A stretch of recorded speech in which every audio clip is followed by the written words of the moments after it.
Ladies and gentlemen, welcome aboard the Steve Malzberg Show from our New York City studios, Tuesday edition. Former Congressman Tom DeLay joins us momentarily. But first, some news. The HHS Secretary will be Congressman Tom Price from Georgia. Now, I've had a relationship with him for many years. He's a great man. He's a doctor, an orthopedic surgeon. He's going to take on head-on Obamacare. It's a great pick. I want you to listen to a part of an interview I did with him 3 years ago when the IRS was auditing conservative groups, and he wasn't standing for it. Watch. This is an administration that has to be held to account. There's no doubt about it. But the president has to be honest with the American people.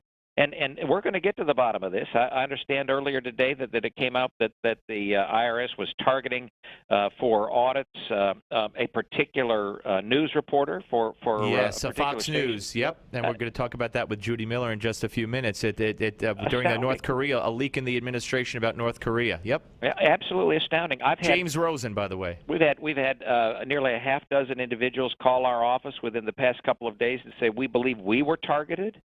Because of our contributions either to, there's a group called Docs for Patient Care. Hal Schertz is a physician who founded that. He was audited because it was a group that was he believes because it was a group that was opposing the president's health care law.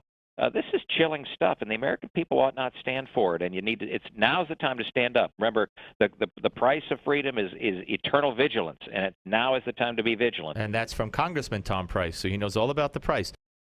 Yeah, he chuckled at that. So he's a man. He's a great man. He's going to be no nonsense. And already Chuck Schumer doesn't like him. He's out of touch with America. Yeah, you're out of touch with America, sir. And Elaine Chao, who was the Secretary of Labor under George W. Bush, she's been tabbed to be Secretary of Transportation. Now, Donald Trump caused a stir earlier today by tweeting this. In reference to a lot of controversies at a particular college about the flag. Nobody should be allowed to burn the American flag. If they do, there must be consequences, perhaps loss of citizenship or year in jail. Now, look, right now, the law is you could burn the flag, okay? Supreme Court said so. If that law changes, if Congress passes a new law, and the president signs it, and it's the new law, and it's legal, and then they make it illegal based on that legal law to burn the flag. I'm all for that. I don't think you should be burning the flag. I'm sorry. If you're an American and you live in this country, you should respect the flag. I don't think you should have the right to burn it because the message is I hate this country, I don't belong in this country, I want to overthrow this country. That's to me what it says. And if you want to do that, we have free and open border for you to leave, to go anywhere you want, anywhere that will have you. The terrorist, and they're still investigating a motive. They don't know a motive. Why this Somali immigrant did what he did at Ohio State University yesterday, putting 10 people in the hospital. He's dead, thankfully, shot by a heroic police officer. But I want you to see what they found on his social media. From this Somali immigrant. Let's put it up. I can't take it anymore, America. Stop interfering with other countries, especially the Muslim Ummah. We are not weak. We are not weak. Remember that. And then there was this, another one that we could put up. If you want us Muslims to stop carrying lone wolf attacks, then make peace. We will not let you sleep unless you give peace to the Muslims. And with all this, he used his car and a butcher knife to slice people up. Thank God nobody died except him.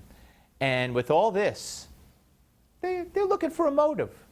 Really? You're looking for a motive? Wow. That's all I got to say.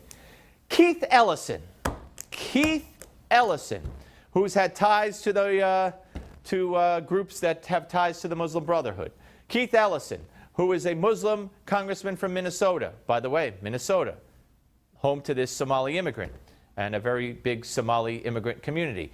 Keith Ellison, who has ties to Louis Farrakhan. Keith Ellison, who many consider an anti-Semite.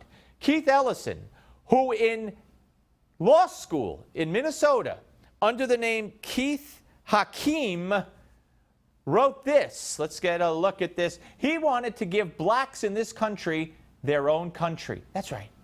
Blacks would have the option of choosing their own land base or remaining in the United States. Since black people toiled most diligently in the southeastern section of the United States, this land quite naturally would be most suitable. That means Arkansas, Alabama, Georgia, Louisiana, and Mississippi. Blacks, of course, would not be compelled to move to the black state, and of course, peaceful whites would not be compelled to move away. Very big of him.